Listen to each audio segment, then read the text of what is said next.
So good morning guys. तो आज direct tuition start करके मैं बोल रहा हूँ, तो उसका सिर्फ इतना सा कारण है कि आज मैंने इस वीडियो में कुछ चेंजेस किए हैं, कुछ इनिशिएटिव मैं आप लोगों के लिए लेकर के आया हूँ जिससे आप लोगों को और ज़्यादा बेनिफिट मिल सके। अब गुरुजी वो चेंजेस क्या हैं, वो इनिशिएटिव क्या हैं, तो वो तो वीडियो देखने से आपको पता लग जाएगा एक्चुअली वीडियो के लास्ट में। तो मेहनत तो लगी है, समय भी काफ़ी देना पड़ा है मुझे, लेकिन आप लोगों को इससे फ़ायदा होगा ये जान करके मैं बड़ा खुश हूँ। लेकिन फिर भी आप वीडियो को कंप्लीट देख करके वो चेंजेस आप एनालिसिस कीजिएगा कि आपको वाकई इससे फ़ायदा मिल रहा है, और कमेंट में मुझे ज़रूर बताइएगा। तो चलिए बढ़ते हैं क्वेश्चन की ओर। तो हमारा पहला प्रश्न है, हाल ही में इंडियन ओवरसीज बैंक के एमडी सीईओ के रूप में किसे नियुक्त किया गया है? तो सही उत्तर होगा ऑप्शन ए, कर्णम शेखर को। तो अभी हाल ही में कर्णम शेखर को इंडियन ओवरसीज बैंक का एमडी सीईओ बनाया गया है। एक्चुअली में ये पहले देना बैंक के एमडी सीईओ के पद पर थे, लेकिन आपको पता है ना, देना बैंक और विजया बैंक का 1 अप्रैल को बैंक ऑफ बड़ौदा में मर्जर यानी कि विलय हो गया है। तो अब Karnam Shekhar Indian overseas bank के एमडी सीईओ बन गए हैं, ये आपको याद रखना है। अच्छा, ऑप्शन बी क्या है? एनएस श्रीनाथ। आपको पता है ना, करूर वैश्य बैंक के गैर कार्यकारी अधिकारी, इंग्लिश में बोलेंगे तो नॉन एग्जीक्यूटिव चेयरमैन बने हैं कौन? एनएस श्रीनाथ। पजल में मैं कई बार दे चुका हूं, अब तो आपको रट गया होगा। ऑप्शन सी क्या है? राकेश मखीजा। एक्सिस बैंक के चेयरमैन बने कौन? राकेश मखीजा। ऑप्शन डी क्या है? आशु खुल्लर। ये सिटी बैंक इंडिया के सीईओ बने थे कौन? आशु खुल्लर। अब तो आपको ट्रिक भी याद हो गई होगी। अच्छा देखो, इंडियन ओवरसीज बैंक के एमडी सीईओ कौन बन गए? कर्णम शेखर। तो इंडियन ओवरसीज बैंक के बारे में जानो। इसकी स्थापना हुई थी 1937 को। हेडक्वार्टर कहां पर है? चेन्नई, तमिलनाडु में। और एमडी सीईओ कौन बन गए? कर्णम शेखर। एक्चुअली में 1 जुलाई से बन जाएंगे, ये 1 जुलाई से पद ग्रहण करेंगे, अभी तो इनकी नियुक्ति हुई है। तो अभी 1 जुलाई तक कौन है MD CEO Indian overseas bank के? आर सुब्रमण्य कुमार। अच्छा, इसकी टैगलाइन क्या है? Good people to grow with. बढ़ते हैं अगले प्रश्न पे। तो अगला प्रश्न है, हाल ही में किसे लगातार तीसरी बार Wisden leading cricketer of the year चुना गया है? सही उत्तर होगा ऑप्शन बी, विराट कोहली को। तो अभी हाल ही में विराट कोहली को लगातार तीसरी बार Wisden leading cricketer of the year के रूप में चुना गया है। अच्छा, मैंने कहा लगातार तीसरी बार, यानी कि 2016 में, 2017 में और 2018 में बतौर कैप्टन और शानदार बल्लेबाजी करने के लिए उन्हें Wisden leading cricketer of the year के रूप में नामित किया गया है। अच्छा देखो, अगर महिला खिलाड़ी में बात करेंगे ना, तो स्मृति मंधाना को leading cricketer of the year के रूप में चुना गया है। अच्छा, क्या आपको पता है स्मृति मंधाना को हम क्या कहते हैं? रन मशीन के नाम से जानते हैं, ये आप याद रखना। अच्छा देखो, अभी कुछ दिन पहले मैंने आपको बताया था कि आईपीएल में 5000 रन बनाने वाले पहले खिलाड़ी कौन बन गए थे? सुरेश रैना। याद है आपको? तो सुरेश रैना के बाद 5000 रन बनाने वाले दूसरे खिलाड़ी कौन बन गए? विराट कोहली बन गए। अच्छा, स्मृति मंदाना से मुझे याद आता है, अभी कुछ समय पहले आईसीसी ओडीआई बैटिंग रैंकिंग आई थी, उसमें टॉप पर थी कौन? स्मृति मंदाना, जिन्हें रन मशीन के नाम से जानते हैं।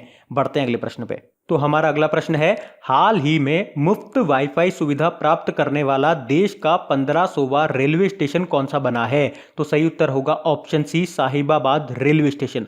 तो भारतीय रेलवे की ओर से डिजिटल इंडिया अभियान के तहत 1500 रेलवे स्टेशनों को मुफ्त वाईफाई सुविधा से जोड़ दिया गया है, और जिसमें मुफ्त वाईफाई सुविधा प्राप्त करने वाला 1500वां रेलवे स्टेशन कौन सा बना है? Sahibabad railway station. अच्छा गुरुजी, ये साहिबाबाद रेलवे स्टेशन कहां पर है? तो उत्तर प्रदेश में है ये साहिबाबाद रेलवे स्टेशन। अच्छा गुरुजी ठीक है, साहिबाबाद तो 1500वां रेलवे स्टेशन बना है मुफ्त वाईफाई सुविधा देने वाला, लेकिन अगर एग्जाम में पहला रेलवे स्टेशन कौन सा था ये पूछ लिया तो फिर क्या आंसर होगा? तो मुंबई सेंट्रल रेलवे स्टेशन में सबसे पहले मुफ्त वाईफाई सुविधा शुरू हुई थी, ये आप याद रखना। अच्छा देखो, यहां पे रेलवे ने एक रिकॉर्ड भी बनाया है। कौन सा रिकॉर्ड? तो रेल टेल। किसने? ध्यान से सुनना क्या बोला मैंने। रेल टेल ने केवल 7 दिनों में 500 रेलवे स्टेशनों में मुफ्त वाईफाई सुविधा उपलब्ध कराई है। तो ये एक रिकॉर्ड है, 7 दिनों में 500 रेलवे स्टेशन। अच्छा गुरुजी, आपने अभी बोला रेल टेल, ये रेल टेल क्या है? तो ये रेल मंत्रालय के तहत काम करने वाली एक मिनी रत्न कंपनी है रेल टेल, जिसको देश में रेलवे स्टेशनों को वाईफाई से लैस करने का काम दिया गया है। अच्छा, तो आपको याद क्या रखना है, फिर से सुनो। उत्तर प्रदेश का साहिबाबाद रेलवे स्टेशन 1500वां रेलवे स्टेशन बना है मुफ्त वाईफाई सुविधा पाने वाला। अच्छा, ये उत्तर प्रदेश का है ना, तो उत्तर प्रदेश का एक रेलवे स्टेशन है जिसका नाम क्या है, इसका नाम है, हाँ याद आया, गोरखपुर रेलवे स्टेशन। आपको बताना है वो किस लिए फेमस है, मतलब क्या खास बात है उसकी, आप बता सकते हो मुझे? तो याद रखना, longest railway platform of India, लगभग लंबाई है 1366 मीटर, गोरखपुर रेलवे स्टेशन का ही है ये लॉन्गेस्ट रेलवे प्लेटफॉर्म। अच्छा देखो, अभी चेन्नई रेलवे स्टेशन का भी नाम बदला गया था और क्या रखा गया था, doctor MG Ramachandran Chennai central railway station. और अभी किस रेलवे स्टेशन को ISO 14001 वाला सर्टिफिकेट मिला था, तो फिर आंसर क्या होगा, गुवाहाटी रेलवे स्टेशन। इनका भी रिवीजन करते हुए चलना। अच्छा देखो, हमारे रेल मंत्री कौन है, सबको पता है पीयूष गोयल है, लेकिन याद रखना इससे 2 पॉइंट मैं आपको बताता हूं। अभी इंटरिम फाइनेंस मिनिस्टर कौन बने थे, पीयूष गोयल, और ये तो एग्जाम में पूछा हुआ प्रश्न है। इसके अलावा अभी इन्हें कौन सा पुरस्कार मिला था, कार्नोट पुरस्कार मिला था। अच्छा, स्वतंत्र भारत के पहले रेल मंत्री कौन है, तो आंसर होगा जॉन मथाई है। और अगर मैं पूछूं पहली महिला रेल मंत्री कौन है, तो फिर आंसर होगा ममता बनर्जी, हाँ पश्चिम बंगाल की जो मुख्यमंत्री है। अच्छा, रेलवे बोर्ड के नए अध्यक्ष अभी बने थे, कौन है, VK यादव है। और इनसे पहले थे अश्विनी लोहानी, जो अभी एयर इंडिया में MD CEO बन गए हैं। अच्छा देखो, रेलवे ने मार्च में आंध्र प्रदेश राज्य के लिए एक नया रेलवे जोन बनाने की घोषणा की थी, और उस जोन का नाम क्या है, दक्षिण तट रेलवे, साउथ कोस्ट रेलवे। और याद रखना, ये देश का 18वां रेलवे जोन है। तो इस तरह से प्रश्न बन सकता है कि देश में अब टोटल कितने रेलवे जोन हो गए, तो आंसर होगा 18। तो बढ़ते हैं अगले प्रश्न पे। अच्छा, आगे बढ़ने से पहले मैं आप लोगों को बता दूं, आपको पता है अभी अप्रैल के फर्स्ट वीक का वीकली वीडियो आया था, जिसका पहला पार्ट मैंने आप लोगों को दिया था, बोला था अगर पसंद आता है तो बताना, फिर सेकंड पार्ट बनाएंगे। आप लोगों ने कहा पसंद आया है, सेकंड वाला पार्ट बना दो, सेकंड वाला पार्ट बन गया है। इसका जो लिंक होगा वो डिस्क्रिप्शन में होगा, नीचे आपको कमेंट बॉक्स में मिल जाएगा। इस वीडियो के एंड में जो 4 वीडियो आते हैं एंड स्क्रीन पे, वहां पे मिल जाएगा, कहीं से भी आप जा सकते हो। वीडियो को देखना, एंजॉय करना और इसे लाइक और शेयर जरूर करना, क्योंकि अभी तक फर्स्ट वाले पार्ट में उतने व्यूज नहीं आए जितने आने चाहिए थे। तो थोड़ा सा आप भी इसे लाइक और शेयर समय निकाल के जरूर करें। बढ़ते हैं अब अगले प्रश्न पे। तो हमारा अगला प्रश्न है, हाल ही में NBCC के अध्यक्ष के रूप में किसे नियुक्त किया गया है, तो सही उत्तर होगा ऑप्शन ए, शिवदास मीणा को। अच्छा, NBCC मतलब नेशनल बिल्डिंग कंस्ट्रक्शन कॉरपोरेशन। तो अभी हाल ही में शिवदास मीणा को NBCC के अध्यक्ष पद पर नियुक्त किया गया है। अच्छा, ऑप्शन बी क्या है, विक्रमजीत सिंह साहनी। तो ICC के अध्यक्ष बने थे ये। अच्छा, कौन सा ICC, international chamber of commerce. Option C क्या है, केशव मुरुगेश को। तो नास्कॉम के चेयरमैन बने थे ये, कौन, केशव मुरुगेश। और इसी के साथ मैंने आपको बताया था कि नास्कॉम के वाइस चेयरमैन कौन बने थे, टाटा स्टील के MD CEO, कौन है वो, TV नरेंद्रन। ऑप्शन डी क्या है, मयूरी कांगो। याद आया, बॉलीवुड की अभिनेत्री, 90s की अभिनेत्री। गूगल इंडिया की उद्योग प्रमुख यानी कि इंडस्ट्रियल हेड बनी थी, कौन, मयूरी कांगो। तो इस प्रश्न से याद रखना, NBCC के अध्यक्ष कौन बन गए, शिवदास मीणा। बढ़ते हैं अगले प्रश्न पे। तो हमारा अगला प्रश्न है, हाल ही में इंटरनेशनल मॉनेटरी फंड ने वित्त वर्ष यानी कि फाइनेंशियल ईयर 2019-20 के लिए भारत की वृद्धि दर, ग्रोथ रेट कितना रहने का अनुमान लगाया है, तो सही उत्तर होगा ऑप्शन बी, 7.3%। तो अभी हाल ही में इंटरनेशनल मॉनेटरी फंड ने 2019-20 फाइनेंशियल ईयर के लिए भारत की GDP ग्रोथ 7.3% रहने का अनुमान लगाया है। अच्छा, इसके अलावा अगले साल यानी कि 2020-21 के लिए 7.5% रहने का अनुमान लगाया। अच्छा देखो, इससे पहले मैंने आपको world bank, reserve bank of India, Asian development bank के अनुमान भी बताए थे। तो अब मैं क्या करता हूं, आपको एक साथ ही बता देता हूं ताकि आपको याद रखने में आसानी हो। तो यहां लिखते हैं हम वर्ल्ड बैंक, फिर RBI, फिर एशियन डेवलपमेंट बैंक और फिर IMF। यहां बात करेंगे 2019-20 वित्त वर्ष की, और यहां फिर अगले साल 2020-21 के लिए। वर्ल्ड बैंक ने बताया था 7.5% रहेगी इस वित्त वर्ष में, RBI ने बताया था 7.2% रहेगी, ADB ने बताया था 2019-20 वित्त वर्ष के लिए 7.2% रहेगी और अगले वित्त वर्ष के लिए 7.3% रहेगी। और IMF ने आज क्या बताया, 7.3% रहेगी 19-20 के लिए, और 20-21 के लिए क्या बताया, 7.5% रहेगी। अब ये मैंने आप लोगों के लिए सरल करने के लिए एक साथ बता दिया है। अब इसकी पिक्चर माइंड में खींच के डाल लो, आगे मैं फिर पूछूंगा, फिर आपको जवाब देना बनता है। अच्छा, IMF की बात हुई है, स्थापना हुई थी 1945 को, हेडक्वार्टर वॉशिंगटन DC में है। इसके MD कौन है, क्रिस्टीन लेगार्डे है। और सबसे इंपॉर्टेंट प्रश्न मैं आपको कई बार बता चुका हूं, IMF में पहली महिला चीफ इकोनॉमिस्ट अर्थशास्त्री कौन बनी थी? गीता गोपीनाथन। ये याद रखना। बढ़ते हैं अगले प्रश्न पे। तो अगला प्रश्न है, हाल ही में कौन सा शहर पॉल्यूशन चार्ज जोन लागू करने वाला विश्व का पहला शहर बना है? तो सही उत्तर होगा ऑप्शन ए, लंदन। तो ब्रिटेन की राजधानी London ultra low emission zone लागू करने वाला दुनिया का पहला शहर बन गया है। अच्छा गुरुजी, इसका मतलब क्या हुआ?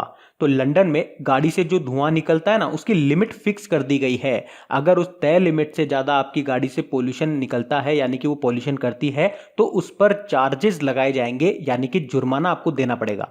अच्छा देखो, बात हो रही है पोल्यूशन की, तो अभी इंटरनेशनल एनर्जी एजेंसी ने एक रिपोर्ट जारी की थी। कौन सी? उसमें बताया था भारत ने 2018 में कार्बन डाइऑक्साइड उत्सर्जन यानी कि एमिशन में 4.8% की वृद्धि की है, जो कि चाइना और यूएस से भी ज्यादा है। याद आई चीजें?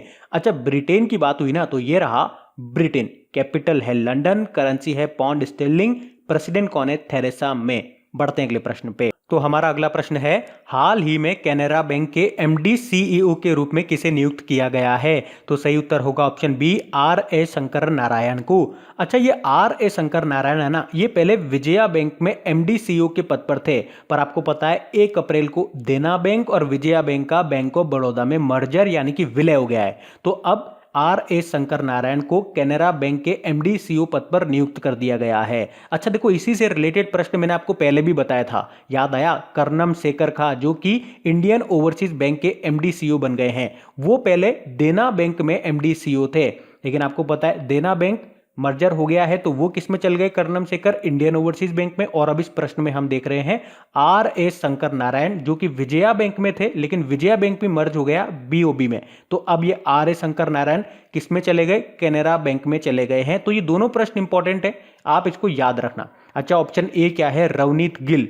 यस बैंक के एमडी सीईओ बने थे ये। ऑप्शन सी क्या है? हसमुख अदिया, बैंक ऑफ बड़ौदा के नॉन एग्जीक्यूटिव चेयरमैन बने थे। अच्छा, हसमुख अदिया कई बार मैंने आपको बताया है, ये आपके फॉर्मर वित्त सचिव यानी कि फॉर्मर फाइनेंस सेक्रेटरी थे हसमुख अदिया, जो कि अब बैंक ऑफ बड़ौदा के नॉन एग्जीक्यूटिव चेयरमैन, गैर कार्यकारी अधिकारी बन गए हैं। अच्छा गुरुजी, अगर ये पूर्व फाइनेंस सेक्रेटरी थे, तो वर्तमान में हमारे वित्त सचिव फाइनेंस सेक्रेटरी कौन है? पता है, अभी मार्च में ही बने थे, सुभाष चंद्र गर्ग, पता होने चाहिए। अच्छा, ऑप्शन डी क्या है? अजीत कुमार मोहंती। तो बार्क BARC के प्रमुख बने थे अजीत कुमार मोहंती। अच्छा, बात हुई है ना भाई, हमने क्या कहा? R A Shankar Narayan Canara bank के एमडी सीईओ बने हैं, तो कैनरा बैंक के बारे में जान लो। हेडक्वार्टर कहां पर है? बेंगलुरु में है। एमडी सीईओ कौन बन जाएंगे? ये 1 जुलाई से बन जाएंगे, आर ए शंकर नारायण। अच्छा, टैगलाइन क्या है? Together we can. बढ़ते हैं अगले प्रश्न पे। तो हमारा अगला प्रश्न है, हाल ही में देश का पहला हीरा संग्रहालय यानी कि म्यूजियम कहां पे बनाया जाएगा? तो सही उत्तर होगा ऑप्शन बी, मध्य प्रदेश में।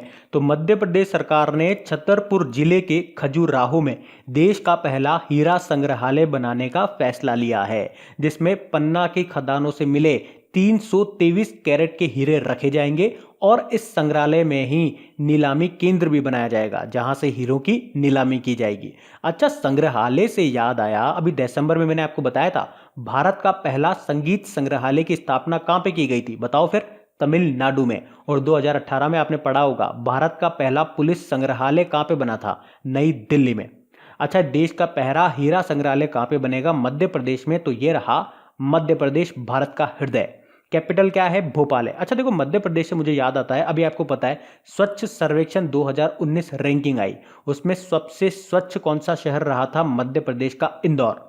अच्छा, गवर्नर कौन है? आनंदीबेन पटेल। और सीएम कौन है? कमलनाथ है। अच्छा, एसबीआई क्लर्क 2018 में पूछा गया था इंदिरा सागर बांध कहां पर है? तो आंसर होगा मध्य प्रदेश में। और किस नदी पे पूछ ले? तो नर्मदा नदी पे।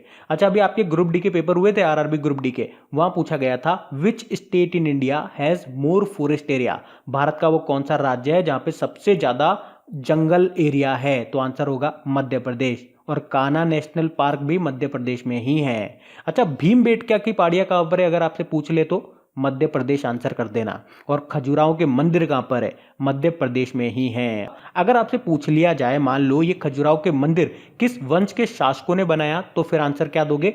चंदेल वंश के शासकों ने। अच्छा, एमपी के मध्य प्रदेश की जो पन्ना की खान है ना, वो किस लिए फेमस है? अब तो बता ही दोगे, प्रश्न में ही आ गया, हीरे डायमंड्स के लिए है। और याद रखना, अभी दिसंबर में ही मध्य प्रदेश के कुनो वन्यजीव अभयारण्य को राष्ट्रीय उद्यान घोषित किया गया था, ये भी आप याद रखना। बढ़ते हैं अगले प्रश्न पे। तो हमारा अगला प्रश्न है, हाल ही में कौन सा बैंक व्हाट्सएप पे बैंकिंग सर्विसेज देने वाला दुनिया का पहला इस्लामिक बैंक बन गया है? तो सही उत्तर होगा ऑप्शन सी, अमीरात इस्लामिक बैंक। तो अभी हाल ही में अमीरात इस्लामिक बैंक ने व्हाट्सएप के माध्यम से कस्टमर्स के लिए चैट बैंकिंग सेवाओं को शुरू करने की घोषणा की है। तो अब कस्टमर्स व्हाट्सएप के थ्रू जो भी बैंकिंग एक्टिविटीज है ना, वो बड़े आराम से कर सकेंगे, जैसे कि अकाउंट का बैलेंस जानना हो, कार्ड को ब्लॉक करना हो, कार्ड को अनब्लॉक करना हो, ये सब सुविधाएं उनको मिलेगी। अच्छा, अमीरात इस्लामिक बैंक की बात हुई है तो हेडक्वार्टर कहाँ पर है? दुबई में। और इसके सीईओ कौन है? सलेह अमीन। अच्छा, आपको पता है अभी एसबीआई ने मार्च में ही सीनियर सिटीजन के लिए डोर स्टेप बैंकिंग शुरू की थी। उसके अलावा बैंक ऑफ बड़ौदा ने मार्च में ही जो स्टाफ के जो बच्चे होते हैं ना, छोटे छोटे, उनके लिए चाइल्ड डे केयर फैसिलिटी शुरू करने वाला पहला पब्लिक सेक्टर बैंक बना था। कौन? Bank of Baroda. ये भी आप याद रखना। बढ़ते हैं अगले प्रश्न पे। तो हमारा अगला प्रश्न है, हाल ही में राष्ट्रपति ने सीआरपीएफ के शहीद सैनिकों के परिवारों के लिए कौन सी एप्लीकेशन लॉन्च की है? तो सही उत्तर होगा ऑप्शन डी, सीआरपीएफ वीर परिवार। अच्छा, आपको याद होगा कल मैंने आपको बताया था कि भारत ने लीबिया से सीआरपीएफ जवानों की जो टुकड़ी है ना, उसको हटा लिया है। और वहीं पे मैंने आपको बताया था कि 9 अप्रैल को सीआरपीएफ ने अपना 54वां वीर दिवस मनाया। तो इसी वीर दिवस के अवसर पर राष्ट्रपति रामनाथ कोविंद जी ने सीआरपीएफ के शहीद सैनिकों के परिवारों के लिए सीआरपीएफ वीर परिवार नाम से एक एप्लीकेशन लॉन्च की है। अच्छा, इस एप्लीकेशन से होगा क्या? तो इस एप्लीकेशन से उन परिवारों को उनकी जो पेंशन मिलती है वो, या कोई भी जो भी सरकार उनके परिवारों के लिए जो भी कल्याणकारी योजना लाएगी ना, उन सभी की जानकारी इस एप्लीकेशन पे मिल जाएगी। तो ये है सीआरपीएफ वीर परिवार एप्लीकेशन। अच्छा, सीआरपीएफ की फुल फॉर्म क्या हो गई? Central reserve police force. स्थापना हुई थी इसकी 1939 में और हेडक्वार्टर है नई दिल्ली में। अच्छा, डायरेक्टर जनरल के नाम आपको पता होना चाहिए सीआरपीएफ का, राजीव राय भटनागर। बढ़ते हैं अगले प्रश्न पे। तो हमारा अगला प्रश्न है, हाल ही में सबसे उम्रदराज गोलकीपर के रूप में किसने गिनीज वर्ल्ड रिकॉर्ड बनाया है? तो सही उत्तर होगा ऑप्शन बी, इजहाक हायक ने। तो इजराइल के इजहाक हायक 73 वर्ष की उम्र में फुटबॉल टीम में हिस्सा लेने वाले सबसे उम्रदराज खिलाड़ी बन गए हैं। एक्चुअली में इजहाक हायक ने इजराइल की टीम, कौन सी टीम, क्या नाम है टीम का, आयरनी या येहुदा के लिए गोलकीपर के रूप में खेलते हुए ये रिकॉर्ड बनाया है। अच्छा, मैंने क्या कहा? इजहाक हायक सबसे उम्रदराज फुटबॉल प्लेयर बन गए हैं। तो उम्रदराजों से याद आया, क्या आप मुझे बता सकते हैं दुनिया के सबसे उम्रदराज व्यक्ति कौन है? क्या उम्र है उनकी और वो है कहां से? कई बार मैंने आपको बताया है। अभी मार्च में ही गिनीज वर्ल्ड रिकॉर्ड ने उन्हें सबसे वृद्ध व्यक्ति की उपाधि दी थी। वो जापान से हैं और नाम क्या है? काने तनाका। 116 वर्ष उनकी उम्र है। याद आया?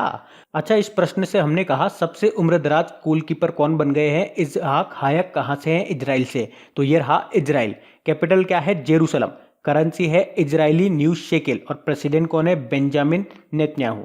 अच्छा देखो, अगर बात करें, अभी कुछ दिन पहले ही दुनिया की सबसे लंबी नमक की गुफा खोजी गई थी। कहां पे? इजराइल में ही खोजी गई थी। और क्या नाम था उस गुफा का? मालहम गुफा।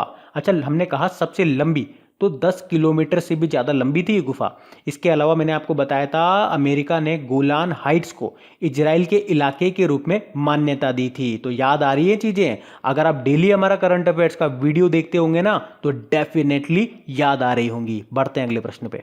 तो हमारा अगला प्रश्न है, हाल ही में 17वें MENA विश्व आर्थिक मंच वर्ल्ड इकोनॉमिक फोरम का आयोजन कहां किया गया? सही उत्तर होगा ऑप्शन डी, जॉर्डन। तो अभी हाल ही में MENA यानी कि मिडल ईस्ट और नॉर्दर्न अफ्रीका पर वर्ल्ड इकोनॉमिक फोरम का आयोजन जॉर्डन के मृत सागर में किया गया। अच्छा, ये जो मीटिंग थी ना, ये 3 उद्देश्यों पर आधारित थी। नौकरी, महिलाओं का सशक्तिकरण यानी कि वुमेन एम्पावरमेंट, और स्टार्टअप्स को बढ़ाना। अच्छा, वर्ल्ड इकोनॉमिक फोरम की बात हुई है तो स्थापना हुई थी 1971 में। हेडक्वार्टर है कोलोग्नी स्विट्जरलैंड में और इसके हेड कौन है? क्लाउस श्वेब। ये तीनों मैं आपको ट्रिक से याद करा चुका हूं, आपको याद भी होंगे। अच्छा देखो, बात जॉर्डन, अच्छा जॉर्डन में ये मीटिंग हुई है तो जॉर्डन भी देख लो। ये रहा जॉर्डन, कैपिटल है अमान, करेंसी है जॉर्डनियन दिनार और पीएम कौन है, ओमार अल रजाज। अच्छा, जॉर्डन से मुझे याद आया, 2-4 दिन पहले मैंने आपको बताया था जॉर्डन में भारत के राजदूत किसे नियुक्त किया गया था, बता सकते हो क्या? अनवर हलीम को, ये भी याद रखना। अब बात करेंगे कल के वीडियो में पूछे गए प्रश्न के उत्तर की। तो कल के वीडियो में हमने पूछा था हाल ही में किसे भारत की पुरुष हॉकी टीम का कोच बनाया गया है, तो सही उत्तर था ऑप्शन सी, ग्राहम रीड ने। आप सभी ने इस प्रश्न का बिल्कुल सही उत्तर दिया है। आप में से ज्यादातर ने आंसर को डिटेल में लिखा है। डिटेल में लिखने का मतलब क्या हो गया, इनसे लिंक करके चीजों को लिख दिया, जैसे कि हॉकी के बारे में लिख दिया, हमारी टीम के कोच कौन है, पुरुष के, महिला के कोच, जो भी आप लिख सकते हो आप लिखा करो। लिखोगे आप ही को फायदा होगा, आप अपने लिए ही मेहनत कर रहे हो। अच्छा, जो वीडियो में चेंजेस की मैं बात कर रहा था वो अब आपको दिखेंगे। देखो एक्चुअली किया है, अभी तक पजल में आपको 20 क्वेश्चन मिलते थे, उसे बढ़ा करके 30 या 32 कर दिए हैं। मेरी बात खत्म नहीं हुई है, पूरी सुनो। अभी मैं आपको एक पजल की स्लाइड शो करूंगा जिसमें 10-12 क्वेश्चन होंगे। उसमें आज के कुछ इंपॉर्टेंट क्वेश्चन होंगे, हो सकते हैं एक आध पुराने क्वेश्चन भी हो जाए। वो पजल की स्लाइड आते ही वीडियो को पॉज करना, उसके बाद उसे खुद से सॉल्व करना। खुद से सॉल्व करना मतलब जैसे पहले का बी आंसर, दूसरे का सी आंसर, इस तरह से। फिर वीडियो को रिज्यूम करना, मतलब वापस से ओपन करना, फिर मेरे साथ उसको सॉल्व करना और देखना आपसे कहीं मिस्टेक तो नहीं हुई है। देखो इस तरह से होगा क्या, आप एक ही क्वेश्चन को इस एक वीडियो में 3 बार सॉल्व कर लोगे। एक बार तो अपन ने करा अभी शुरू में, एक बार अभी आप करोगे, और फिर उसके बाद अपन दोनों साथ में मिलकर करेंगे। तो आप देख लो कितना आपका पक्का हो जाएगा वो क्वेश्चन। उसके बाद क्या होगा, अगली 2 स्लाइड में आपको होमवर्क के लिए दूंगा जिसमें 20 क्वेश्चन होंगे। वो तो आपको पता ही है एज ऑलवेज कैसा होता है, आपको खुद से सॉल्व करना है। उसके बाद आपको आंसर नीचे कमेंट बॉक्स में मैं पिन कर दूंगा, वहां चेक करना है। आंसर सही है तो आप उस कमेंट बॉक्स के रिप्लाई में जाकर के आपने आंसर जरूर देखना। देखो आप रिप्लाई जरूर करा करो, क्योंकि आपके रिप्लाई देख करके मुझे पता लगता है कितने लोग इंटरेस्टेड हैं। मैं इतनी मेहनत जो कर रहा हूं आप लोगों के लिए, मुझे ये तो पता लगे कि आप लोग इंटरेस्टेड भी हो या नहीं हो। आप लोगों के रिप्लाई नहीं आते हैं या बहुत कम आते हैं तो मुझे लगता है मैं एवं ही फालतू में ही बस करे जा रहा हूं काम, उसका कोई नतीजा नहीं निकल रहा है। तो रिप्लाई जरूर करा करो। बल्कि आप लोगों की सहूलियत के लिए मैंने इसको इस तरह से डिजाइन किया है कि 20 क्वेश्चन का आंसर देने के लिए आपको केवल 20 अल्फाबेट ही लिखने हैं, ज्यादा लिखने के लिए भी नहीं बोल रहा हूं। तो ये आ गई आपकी पजल। वीडियो को पॉज करो और इसे सॉल्व करो। तो आपने वीडियो को पॉज करके इसको सॉल्व कर लिया होगा। चलो हम मिलके इसे सॉल्व करते हैं। पहला वाला क्वेश्चन क्या है, इंडियन ओवरसीज बैंक के एमडी सीईओ कौन बनेंगे? तो भाई ये पहले जो एमडी सीईओ थे देना बैंक में थे, देना बैंक ऑफ बड़ौदा में मर्जर हो गया तो ये यहां आ गए। क्या आंसर था इसका, कर्नम शेखर। कहां पे आंसर है, ऑप्शन जे, फर्स्ट का आंसर होगा जे वाला। अगला क्या है प्रश्न, Wisden cricketer of the year Virat Kohli बने। कहाँ है भैया विराट कोहली जी, विराट कोहली जी ये रहे, ऑप्शन जी। थर्ड वाला क्या है, वाईफाई सुविधा देने वाला 1500वां रेलवे स्टेशन उत्तर प्रदेश का साहिबाबाद है, यानी कि इसका आंसर हो जाएगा ऑप्शन डी। अगला क्या है, एनबीसीसी के अध्यक्ष कौन बने थे, शिव से कुछ नाम था उनका, देखो कहां पर है, ये रहे ऑप्शन आई, शिवदास मीणा। अगला क्या है, इंटरनेशनल मॉनिटरी फंड 1920 वित्त वर्ष में ग्रोथ रेट कितनी बताई इसने, 7.3 बताई थी, उसके अगले साल 7.5 बताई थी, तो इसका तो आंसर 7.3 होगा, ऑप्शन सी। अगला क्या है, पोल्यूशन चार्ज, भैया पोल्यूशन के लिए कौन चार्ज लेगा, लंदन लेगा, ऑप्शन ई इसका आंसर होगा। सातवां क्या है, कैनरा बैंक के एमडी सीईओ, तो ये पहले एमडी सीईओ थे विजया बैंक में, विजया गया बैंक ऑफ बड़ौदा में, तो ये यहाँ आ गए। तो क्या नाम है भैया इनका, ये शंकर नारायण कोई थे, आर एस शंकर नारायण। अगला क्या है, देश का पहला हीरा संग्रहालय, तो भैया ये तो वहां होगा जहाँ पन्ना की खाने होगी, यानी कि मध्य प्रदेश इसका आंसर होगा, तो ऑप्शन एफ इसका आंसर होगा। अगला क्या है, व्हाट्सएप पे बैंकिंग सर्विस देने वाला पहला इस्लामिक बैंक अमीरात इस्लामिक है, जिसका हेडक्वार्टर दुबई में है, ये रहा ऑप्शन बी। अगला क्या है, सीआरपीएफ के परिवारों के लिए कौन सी एप्लीकेशन आई थी, वीर, भाई वीर दिवस के दिन लॉन्च की थी ना, तो सीआरपीएफ वीर परिवार इसका आंसर होगा, ऑप्शन एल। अगला है उम्रदराज गोलकीपर, तो इनका आंसर भैया इजराइल के थे, तो इनके नाम के आगे भी इज था, तो ये देखो इजहाक इजराइल। अगला है 17वां MENA वर्ल्ड इकोनॉमिक फोरम कहाँ पे हुआ था, जॉर्डन में हुआ था। तो आप लोग आंसर चेक कर लो, कहीं गड़बड़ तो नहीं है ना, उम्मीद करूंगा पूरा आंसर सही हो। अब होमवर्क के लिए 2 स्लाइड दे रहा हूं, ये रही पहली स्लाइड, ये रही अगली स्लाइड। इनको पॉज करके सॉल्व करना, और आपको पता ही क्या करना है, नीचे कमेंट बॉक्स में आपको आंसर मिल जाएंगे, रिप्लाई जरूर करना, भूलना नहीं। अब जो लोग इसे पहली बार देख रहे हैं ना, पहली बार यहाँ पे आए हैं, और जो पुराने हैं लाइक और शेयर करना तो बिल्कुल मत भूलना, और जो नए लोग हैं इसे सब्सक्राइब करके पास में जो बेल आइकन आएगा उसे जरूर दबा लेना, ताकि आपको वीडियो का नोटिफिकेशन टाइम टू टाइम मिलता रहे। कमेंट करके जरूर बताना आज का वीडियो आपको कैसा लगा, और ये हमारा नया पहल, नई इनिशिएटिव आपको पसंद आया या नहीं। मेहनत बहुत लगी है, टाइम बहुत लग रहा है, तो ईमानदारी से केवल आप इसे लाइक और शेयर जरूर कर देना, शेयर तो कम से कम कर ही देना। Thanks for watching crack GK tricks.